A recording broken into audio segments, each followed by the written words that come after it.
Ayan, tatalakayin po natin ngayon mga kapatid. Ano nga ba yung pinagkaiba ng ating Panginoong Jesucristo sa kay Pastor Apollo Kibuloy? Well, of course, sa mga tunay talaga na nakakaalam, sa mga tunay talaga na naniniwala sa ating Panginoong Jesucristo, alam na alam talaga no, ang malaking pagkakaiba na ito.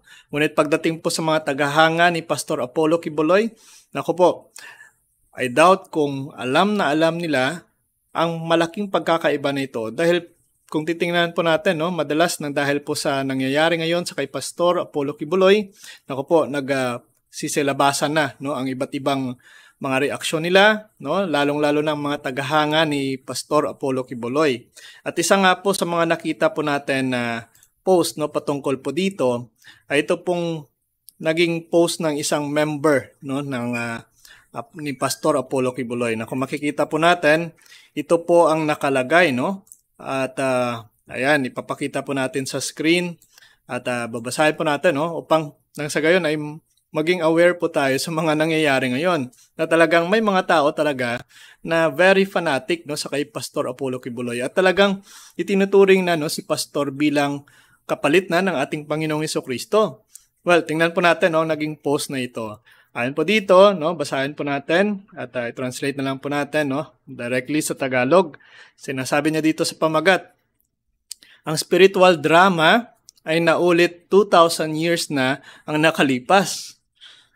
Sinasabi niya pa dito, mga Kristiyano, panahon na upang maghanap pa ng higit sa inyong pananampalataya at sa spiritual na drama na ngayon ay nagaganap sa mga huling araw. Magdasal ng taimtim sa Diyos na si Pastor Apollo Kibuloy, mga tagasuri ng katotohanan, mangyaring magdasal ng taimtim. Panahon na upang maghukay ng mas malalim sa inyong pananampalataya.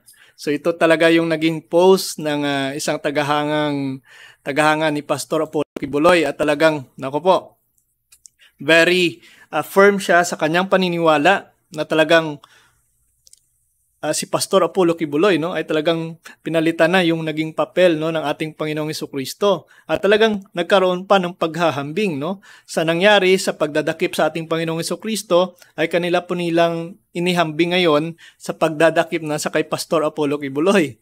Nako po. So yan po ang naging post no ng isang tagahanga or sinasabi na nating sumasamba no sa kay Pastor Apollo Kibuloy.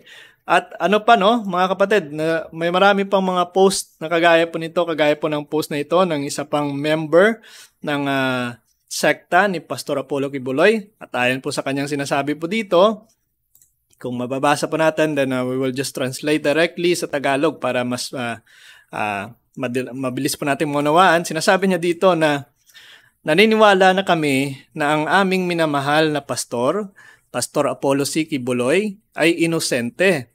Tulad ng aming Ama, ang Panginoong Hesukristo, nang siya ay dumaan sa pinakamalaking sakripisyo.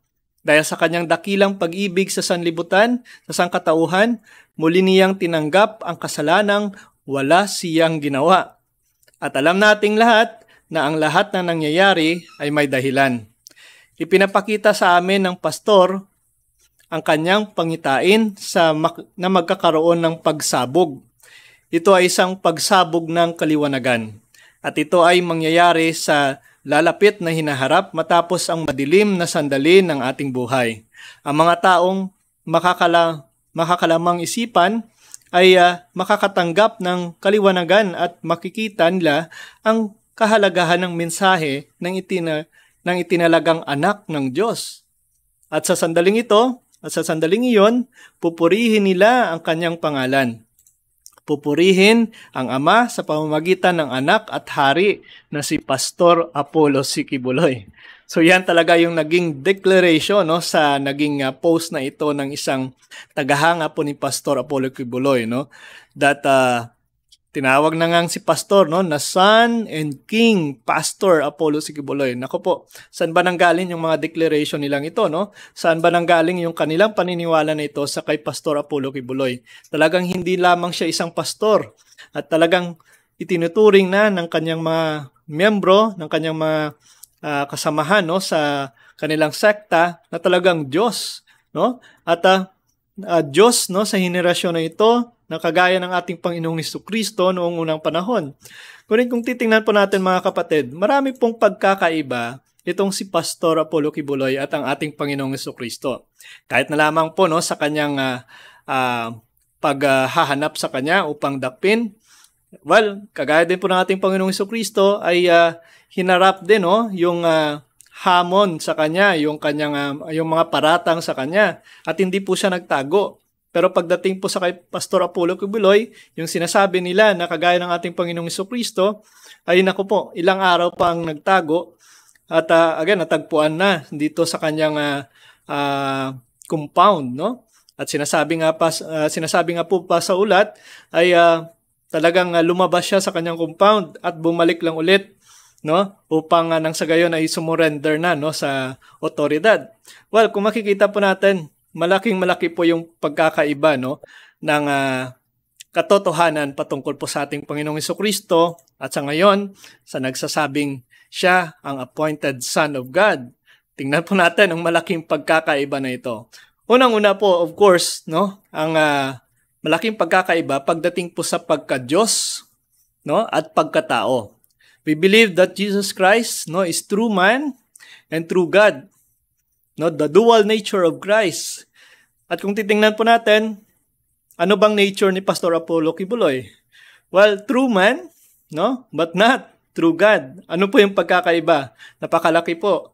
No, sa pagiging Diyos na lamang, no? Sinasabi po na ang ating Panginoong Jesucristo ay tinuturing na tunay na Diyos talaga at tunay na tao. Ayon po yan sa turo ng Biblia, no? At of course, itinuturo din ng iglesia na kanyang itinatag. Siya ang tanging anak ng Diyos, na kung saan na isinilang mula mismo sa Ama at may likha ng lahat ng bagay.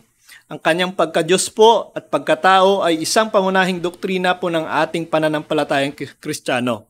Yan po ay mababasa din po sa ating doktrina and Catechism of the Catholic Church 454. Yan po ay ang katotohanan na sinasabi din ng Biblia. Ngunit pagdating po sa kay Pastor Apollo Kibuloy, naku po, sino bang nagbansag sa kanya na maging isang appointed Son of God? Sinasabi po ng Biblia ng ating Panginoong Jesucristo ang natatanging anak ng Diyos, no? At sinasabi na again, nanggaling talaga ang ating Panginoong Jesucristo sa Diyos, no? Sa Diyos Ama. Pero pagdating po sa kay Pastor Apollo Kibuloy, that is just only a claim, no? Nasabihing siya ay appointed Son of God. Pero sino yung nag-declare? No? Kung titingnan pa natin sa history, siya rin mismo nagsabi sa kanyang sarili. So kung ating tatanggapin ang kanyang declaration, ang kanyang pagsasabi na siya ay appointed Son of God, well, marami po sa mga tao ngayon, no? At marami sa mga ibang nagsusulpotang sekta ngayon ang nagki-claim din, no, ng sarili-sarili nilang titulo, no, sa kanilang sarili. So ibig sabihin ba ay tama rin sila? Yan po ang marahil na malaking tanong, no? Sinasabi nga po ni San Pablo kung ano po ang kanyang patutuos patungkol po sa ating Panginoong Jesucristo na tunay na Diyos, no? Sinasabi niya nga in Colossians chapter 1 verse 16, sapagkat sa kanya ay nilikha ang lahat ng bagay sa langit at sa lupa, ang mga bagay na nakikita at ang mga bagay na hindi nakikita, maging ang mga trono, mga kapangyarihan, mga pamunuan, at mga otoridad. Ang lahat ng bagay ay nilikha sa pamamagitan niya at para sa kanya. You see? So, kaya ba niyang gawin ni Pastor Apollo Kibuloy ng lahat ng mga bagay na makikita po natin ay ginawa mismo sa kapangyarihan ng ating Panginoong Jesucristo, na nagsasabing, again, no, na tumutukoy, of course, ng pagiging nature ng ating Panginoong Jesucristo na tunay na Diyos. At yan po ang katotohanan, no? At ito pa po, no, yung sinasabi, no, sa Ebanghelyo ni San Juan, verse 1 to 14, kung bakit sinasabi po natin na tunay na Diyos talaga ang ating Panginoong Jesucristo. Sinasabi po dito, of course, in John chapter 1, verse 1, no, that the Word is God, no, was God. At sa verse 1 to 14, sinasabi dito, at ang salita ay naging laman at tumahan sa atin, at nakita namin ang kanyang kaluwalhatian ng kaisa-isang anak mula sa Ama, puno ng biyaya at katotohanan. You see, nagkatawang tao, no? Mula sa pagiging Diyos na tunay, no? Ay nagkatawang tao ang ating Panginoong Jesucristo. Pero pagdating po sa kay Pastor Apollo Kibuloy, well, i-trace mo man, no, ang kanyang pinanggalingan, no? I-trace mo man ang kanyang background, nako po. Tatak Pinoy, no? Ipinanganak dito sa Pilipinas at nag-angkin lamang, no, na siya isang appointed son of God. Di po ba? Ano pang isa sa mga patotoo, no? Again, sinasabi, maraming saksi, no? Lalong-lalo na mga apostol na sinasabi talaga na Diyos ang ating Panginoong Jesucristo. At pagdating po sa kay Pastor Apollo Kibuloy, sino ba, no, ang makapagsasabi na tunay talaga ang kanyang sinasabi? Diba? Dahil kung ang ating Panginoong Jesucristo, no, ay may ebidensya ng kanyang pagiging likas na tunay na Diyos, no, na siya ang gumawa ng lahat ng bagay, sa pamamagitan niya ay ginawa ang lahat ng bagay. Pagdating po sa kay Pastor Apollo Kibuloy, ano po ang kanyang patunay, no, na siya ay appointed son of God. That is a very big declaration, no, sa kanyang sarili mismo na sabihin siya ay appointed. Pero who appoint, no, sa kanya na maging anak ng Diyos, di ba? Kung titingnan po natin, no, isa po yan sa mga dapat suriin natin, yung malaking pagkakaiba ni Pastor, no, at ng ating Panginoong Jesucristo. Si Pastor Apollo Kibuloy po, siya ay isang tao lamang at hindi po itinuturing na Diyos. Tandaan po natin yan, no? Walang makapagsasabi na nasa kanya ang pagiging likas ng Diyos. Kagaya po ng ating Panginoong Jesucristo na gumagawa ng mga himala. Pagdating po kay Pastor Apollo Kibuloy, no, puro salita lang naman. At again, no, nagpipreach lang ng kanyang sariling interpretasyon, no, at ginagamit pa ang Biblia. Ngunit pagdating po, no, sa pagpapakita ng kapangyarihan, malayo talaga, no, pagdating po sa ating Panginoong Jesucristo. Si Pastor Apollo Kibuloy po, ang kanyang pag-aangkin na siya po ay appointed son of God, ay hindi po talaga naaayon, no, sa tradisyon ng mga Kristiyano. Never po na binanggit sa Biblia, never po na kahit sa mga tradisyon, no, ng mga unang Kristiyano ay never na binanggit na magkakaroon pa ng appointed son of God. Na kung saan, iisa lamang po ang nakatakda at yan po ang ating Panginoong Jesucristo, no, na tanging anak ng Diyos at wala na pong iba. Diba? Wala pong tiyak na talata sa Biblia na sumusuporta na si Pastor Apollo Kibuloy na nag-aangkin bilang appointed son of God. Wala pong patunay yan sa Biblia.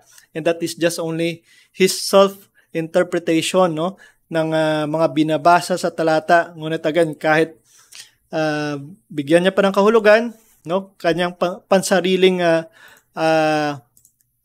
deklarasyon niya lamang yan, no, sa kanyang sarili.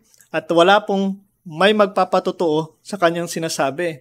Kaya nakakatakot po itong mga post na ito ng mga member niya, no, ng kanyang mga tagahanga, na talagang very convinced sila, no, sa pagkatao ni Pastor Apollo Kibuloy na appointed son of God. At itinuturing pa na ang nangyari sa ating Panginoong Jesucristo ay ngayon ay nangyayari na sa kay Pastor Apollo Kibuloy na dinadakip.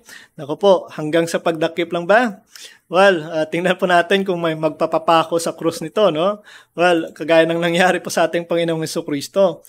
And I think yan po ay isa lamang sa mga rason, no, kung bakit nagkakaroon na ng kalituhan, no, sa mga kapatid nating ito na member po ng sekta ni Pastor Apollo Kibuloy, na walang katotohanan, no, sa kanilang paniniwala, walang katotohanan sa kanilang mga itinuturo, no, pagdating sa kay Pastor Apollo Kibuloy. Napakalaki po ng diferensya, pagkakaiba, no, if we try to compare, no, si Pastor at sa ating Panginoong Jesucristo. Yan po ay katotohanan, no. Sunod po dito, pagdating po sa misyon, tingnan po natin, no, ang ating Panginoong Jesucristo po, no, ang misyon ng ating Panginoong Jesucristo ay ang kaligtasan ng sangkatauhan.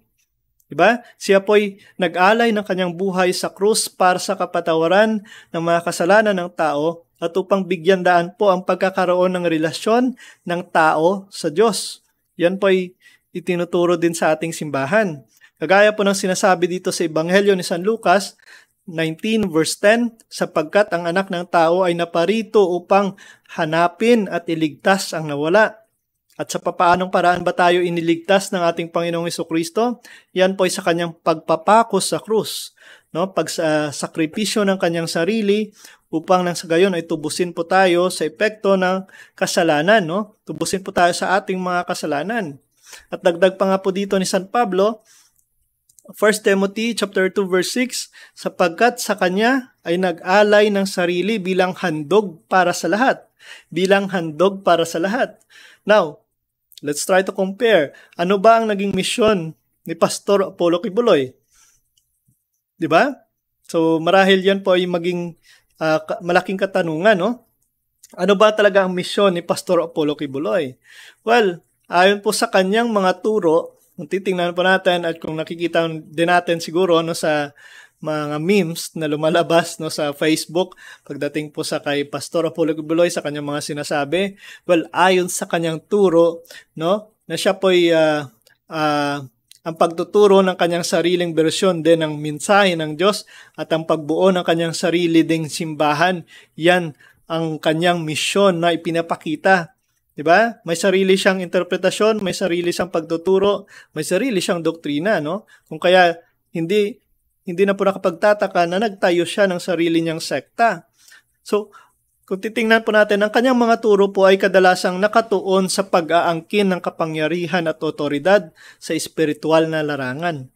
Diba? Yan pong madalas at kung makikita po natin sa mga testimony, no, patungkol po sa kay Pastor Apollo Kibuloy na mga dating miyembro ni Pastor at again tumiwalag na nang dahil nga sa mga hindi magandang nangyayari sa kanila no sa loob ng samahan ni Pastor Apollo Kibuloy. Naku po, napakagrabe no na mga nangyayari pala no sa mga miyembro or sinasabi nating para sa kanilang mga manggagawa no, ni Pastor Apollo Kibuloy. At yan nga po mga kapatid, no, para saan ba ang kanyang misyon talaga?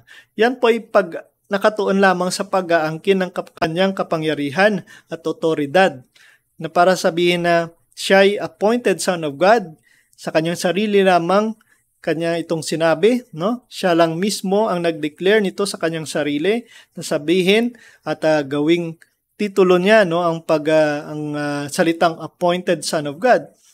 Pero kung titingnan po natin, wala naman niyang batayan sa Biblia, never na sinabi sa prophecy na magkakaroon pa ng appointed Son of God. No, lalong-lalo na po dito no sa Pilipinas, no? Lilitaw dito sa Pilipinas. Tandaan po natin ito, no? Ang misyon po ni Pastor Apollo Kibuloy ay hindi po nakabatay sa tradisyon, no? Naturo po ng mga unang Kristiyano, no, pagdating po sa kaligtasan. At again, kadalasan ay nakatuon talaga sa kanyang sariling interpretasyon ng mga kasulatan lamang. Di po ba? Isa po yan sa mga dahilan na malaking pagkakaiba talaga ng misyon ng ating Panginoong Jesucristo kung ano pong kanyang naging rason kung bakit nandito siya sa mundo upang iligtas po tayo no, sa ating mga kasalanan. At pagdating naman po sa kay Pastor Apollo Kibuloy ay para iligtas lamang ang kanyang sarili, no? Lalong-lalo na, no, 'di ba, sa mga patong-patong na kaso ngayon na kanyang hinaharap. Nagtago siya, no? Nagtago siya sa otoridad at upang iligtas lamang ang kanyang sarili. Pero malayong-malayo po sa ginawa ng ating Panginoong Jesucristo na pumarito sa mundo upang iligtas po tayo sa ating mga kasalanan. So may mangyayari ba na crucifixion ngayon kung talagang inihahambing nila si Pastor Apollo Kibuloy sa ating Panginoong Jesucristo? May mangyayari bang pagpapako sa krus ngayon kung sabihin nilang ang modern Jesus Christ ay ang si Pastor Apollo Kibuloy? Well, tingnan po natin kung talagang itinuturing nila na si Pastor, no, ang kanilang Diyos na mismo. Kagaya po ng kanyang declaration dito, naku po mga kapatid, no, napakagrabe na sabihing the Son and the King Pastor Apollo C. Kibuloy. Yan pong declaration nila, yan pong pagtawag nila, pagturing nila sa kay Pastor Apollo Kibuloy. Na isa talaga sa mga nakakabahala dahil may mga tao talaga na paniwalang-paniwala no, sa kanyang mga sinasabi. At marami po sa kanyang mga tagasunod talaga ang nagpo-post na sa social media, no, ng kanilang mga hinaing, suporta, no, at paniniwala pagdating po sa katuruan, no, sa kay Pastor Apollo Kibuloy. Kagaya na lamang po nito, no, ang pagdakip sa ating Panginoong Jesucristo na itinituring din nila na nangyayari na ngayon, no, sa kay Pastor Apollo Kibuloy. Yan ba ay parte din ng misyon? Tingnan po natin, no? At malalaman natin sa susunod na kabanata kung ano ba ang mangyayari sa pagdakip ngayon sa kay Pastor Apollo Kibuloy, no? Sa pagdakip po sa ating Panginoong Jesucristo, it leads already to crucifixion. Dahil yan po talagang intensyon ng ating Panginoong Jesucristo nang pumarito siya sa lupa upang iligtas po tayo sa ating mga kasalanan sa kanyang pagpapako sa krus. Ano ba ngayon ang mangyayari sa kay Pastor Apollo Kibuloy sa pagdakip sa kanya? Ano kayang mangyayari ngayon sa kanya, no? Tingnan po natin kung magkakaroon ba ng pagpapako sa krus para iligtas ang ano, no? Baka iligtas lamang po ang kanyang sarili. Kaya kawawa po itong kanyang mga miyembro na paniwalang-paniwala talaga sa kanya, no? Sunod po dito, pagdating po sa turo at doktrina, napakalaki po ng pagkakaiba ni Pastor Apollo Kibuloy at ng ating Panginoong Jesucristo. Ang mga turo po ng ating Panginoong Jesucristo ay nakabatay po sa pagmamahal, awa, at katotohanan. Yan po, no, ang tinuturo ng Biblia. At yan po talaga ang ginawa ng ating Panginoong Jesucristo. Itinuro po ng ating Panginoong Jesucristo ang mga prinsipyo ng kaharian ng Diyos, no? Ng pag-ibig sa kapwa at pagpapatawad. Ang kanyang mga turo po ay nakapaloob sa banal na kasulatan at itinuturo po ng Simbahang Katolika. Yan po ay nasa doktrina din natin. The Catholic Church 1976, itinuturo ng simbahan talaga ang naging buhay ng ating Panginoong Jesucristo, ang kanyang itinuturo, no, pagdating po sa pag-ibig sa kapwa at pagpapatawad. Hindi po nagmimintis ang simbahan at yan talagang pinapunto, no, ng Ebanghelyo. Kagaya nga po ng sinasabi, no, sa Ebanghelyo ni San Juan 15:12, at itinuturo niya sa kanila na sinasabi, narito ang mga utos ko. Ibigin ninyo ang isa't isa gaya ng pag-ibig ko sa inyo. Yan po ang malaking turo, no, ng ating Panginoong Jesucristo. Ibigin ninyo ang isa't isa gaya ng pag-ibig ko sa inyo. So yan ba ay naging turo din ni Pastor Apollo Kibuloy? No? Nagtuturo ba siya ng pag-ibig sa kanyang mga miyembro? Naku po, ang madalas na nangyayari kung pakikinggan natin po yung mga testimony ng mga dating member ni Pastor Apollo Kibuloy, hindi po pag-ibig ang nangyayari doon sa loob, no, ng kanilang community. Minsan ay napupwersa, minsan ginagawa na lamang silang mga manggagawa, no, para sa dagdag kita, no, ng kanilang ministry, ng kanilang community. Yan po ay nakakabahala. At talagang pinakinggan tayo ng Diyos na darating talaga ang panahon na matatapos itong mga panloloko, no, na ginagawa na ito ni Pastor Apollo Kibuloy sa kanyang mga miyembro. Dagdag pa nga po ni San Pedro sa kanyang sulat, no, in 2 Peter verse 1 to 21, ano po ang naganyang patotoo sa naging buhay, katuruan ng ating Panginoong Jesucristo. Sinasabi niya po dito na sapagkat ang lahat ng mga bagay ay nanggagaling sa Diyos, ang mga bagay na ito ay inilalabas sa pamamagitan ng mga propeta. Talagang nanggaling sa Diyos at talagang mismo patungkol sa Diyos, no, ang mga ginagawa, itinuturo, no, doktrina ng ating Panginoong Jesucristo na iniwan niya, no, sa kanyang mga tagasunod, sa kanyang iglesia na itinatag. At yan po ay patuloy na itinuturo po ng simbahan ng Iglesia Katolika. Now, pagdating naman po sa turo at doktrina ni Pastor Apollo Kibuloy, ano pong pagkakaiba po dito? Kung titingnan po natin mga kapatid, ang kanyang mga turo ay naglalaman ng mga ideya na hindi naman nakabatay sa tradisyon ng mga Kristiyano. Kung titingnan po natin, saan nakabatay yung mga ginagawa ni Pastor, yung kanyang mga katuruan, kagaya po ng itinuturo niya, no, sa kanyang mga manggagawa na kailangang manglimos, no, sa iba't ibang lugar, no, magtinda upang makalagap ng malaking pera, no, na iaambag, no, sa kanilang community, no, saan nanggaling yung iba't ibang mga negosyo at pagpapatayo na ng mga infrastructure, ng mga infrastruktura na para lamang sa ikabubuti niya or para lamang sa kanyang negosyo, di ba? So, yan po isa sa mga malaking question talaga pagdating po sa mga ginagawa at tinuturo ni Boy, no? Ang kanya pong mga ginagawa ay again, napaka-controversial, no? Ang kanyang mga aral ay naglalaman ng mga aspeto ng kanyang sariling interpretasyon lamang, no, sa banal na kasulatan. At hindi naman talaga yan ang pinupunto ng sinasabi sa talata, no, sa Biblia. Ang kanyang pong mga turo ay kadalasang naglalaman lamang ng mga ideya na hindi talaga nakabatay sa tradisyon ng mga Kristiyano, no, ng mga unang Kristiyano, at wala po itong sapat na batayan, no, sa Biblia. Yan po ay katotohanan, no? Malaking pagkakaiba talaga sa turo at doktrina na ginawa ng ating Panginoong Jesucristo noong nabubuhay pa siya dito, no, noong naparito pa siya sa lupa, no, upang maisagawa ang kanyang mission. Paired ngayon ay ni Pastor Apollo Kibuloy, no, at sa kanyang mga pagtuturo, sa kanyang mga sinasabi, no, sa kanyang mga ginagawa, napakalayo, no, sa ginawa ng ating Panginoong Jesucristo. So ayan po mga Keyers, sanay kapupulatan po natin ito ng aral, at kung nagustuhan niyo po ito, please like and share, ibahagi po natin sa mga kakilala po natin, and please don't forget to follow and subscribe po ng ating YouTube channel, Mr. Curious Catholic. Muli po, this is Mr. Curious Catholic, kasama po ninyo sa pagtatanggol ng ating simbahan. Pro Deo et Ecclesia. Sa Diyos po ang lahat ng kapurian. Hello mga kapatid, follow and subscribe Mr. Curious Catholic. Marami tayong matutunan, mapupuno po yung ating isipan sa mga katotohanan. Dahil ang katotohanan na magbigay sa atin ng tunay na kalayaan. God bless. Hello mga kapatid, inanyayahan namin kayo, huwag niyong kalimutan mag-subscribe sa kay Bro Dance Oberio, Mr. Curious Catholic. Marami kayong matutunan sa pamamagitan ng pagsubaybay niyan sa pagsagot sa pananampalataya na inaatake ng ating mga kapatid sa iba. Yung pananampalataya, and they are not only attacking the teachings of the Catholic Church, but proselytizing the good numbers of the Catholic.